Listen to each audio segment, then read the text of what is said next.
আসসালামু আলাইকুম। আশা করি সবাই ভালো আছেন।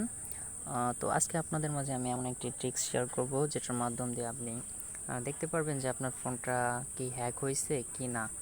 আসলে আমাদের অনেক ফ্রেন্ড সার্কুলার থাকে বা গার্লফ্রেন্ড থাকে, কারো বয়ফ্রেন্ড থাকে।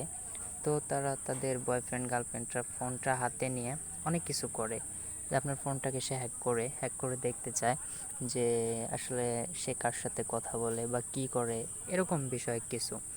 তো এই হ্যাকের হাত থেকে আমরা সবাই বাঁচতে পারবো। সেই ক্ষেত্রে একটা কাজ করতে হবে, শুধু একটা কোড ডায়াল করে আপনি এটা বুঝতে পারবেন যে আপনার ফোনটা হ্যাক হয়েছে কিনা। তো অনেক ফ্রেন্ড আছে, এরা প্রবলেম করার জন্য আপনাকে ব্ল্যাকমেল করতে পারে। তো তার হাত থেকেও আপনি বাঁচতে পারবেন। তো আসলেই বেশি কথা না বলে কাজটা দেখিয়ে দেই। আর আমার চ্যানেলটা সম্পূর্ণ নতুন, আশা করি ভিডিওটি ভালো লাগলে একটা করে লাইক দিবেন আর সাবস্ক্রাইব করবেন, আর পাশে থাকা বেল আইকনটি অন করে দেবেন যাতে আমাদের নতুন নতুন আপডেটগুলো আপনারা পেয়ে যান। সেই ক্ষেত্রে আপনাদের কাছে এটুকু অনুরোধ রইল, কারণ আমার চ্যানেলটা একদমই নতুন। যাই হোক, এখন কাজটা দেখিয়ে দেই, এটা আমাদের সবারই জানা দরকার। সেই ক্ষেত্রে আমরা প্রথমে ডায়াল প্যাডে চলে যাব। ডায়াল প্যাডে যাওয়ার পর একটা কোড ডায়াল করতে হবে।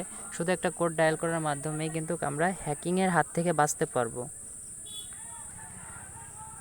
আমাদের মোবাইল ডায়াল প্যাডে চলে আসলাম। প্রথমে ডায়াল করতে হবে *#21# দিয়ে যে কোনো একটা সিম, যে কোনো একটা সিম এখানে সিলেক্ট করতে হবে। যেমন আমি এটা দিয়ে সিলেক্ট করলাম। এখানে লেখছে এমআই।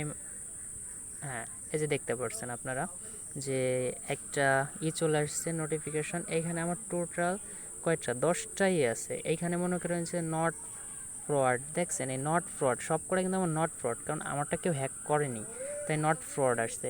আপনারা এই ফার্স্ট কল ফলোয়িংটাই ফলো করবেন। তারপরে দেখেন এখানে আপনার SMS হ্যাক করবে, মানে ইন টোটাল ডেট হ্যাক করতেছে, ভয়েস, মানে সব কিছু এখানে সে হ্যাক করতে পারবে। সেক্ষেত্রে আপনি এটার মাধ্যম দিয়ে আপনি দেখতে পারবেন যে হ্যাকটা কে করছে বা কিভাবে করছে।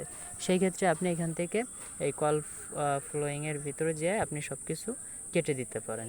আসলে এটাই ছিল আমার আজকের মূল টপিকস। তো আশা করি সবাই বুঝতে পারছেন, আর এটা সবার জন্য প্রয়োজন, তাই এটা আমার জানানোর দরকার ছিল বলে আমি এটা করছি। তো আশা করি সবাই ভালো থাকবেন।